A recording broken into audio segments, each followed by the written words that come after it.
Aujourd'hui, en Nouvelle-Calédonie, il reste seulement 3% de forêts sèches alors qu'elle recouvrait la côte ouest de la Grande Terre avant l'arrivée de l'homme.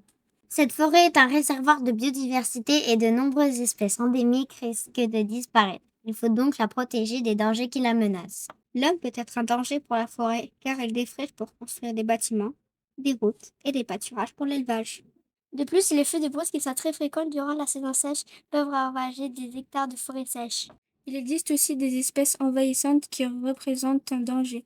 Le cerf mange les jeunes pousses et le rat mange les graines des arbres. Ce dernier peut aussi manger les espèces animales comme les lézards et les oisillons. Les espèces envahissantes végétales prennent aussi la place des jeunes plantes de forêts sèches, puis les étouffent. Le suivi de la croissance des plantes se fait 1 à 2 fois par an. Pour repérer rapidement les plants, on utilise le plan de la parcelle réalisé par Vincent de Symbiose. On doit tout d'abord relever sur l'étiquette le numéro du plant et les initiales de son nom. On observe ensuite s'il y a des feuilles et des fruits. Il faut aussi la mesurer.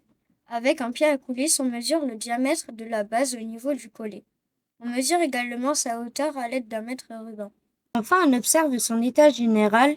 Il peut être bon, la plante a toutes ses feuilles en bon état. Il peut être moyen, certaines feuilles sont abîmées ou absentes.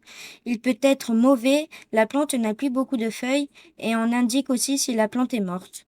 Les observations et les mesures réalisées sont notées progressivement dans un tableau de suivi. Pour entretenir la parcelle, il est important de désherber régulièrement autour des plantes car les mauvais arbres risquent d'étouffer les jeunes pousses. On doit par ailleurs les arroser plus souvent pendant la période sèche. Il faut aussi les pailler afin de garder le sol humide autour des racines. De plus, on ramasse les déchets laissés par les passants.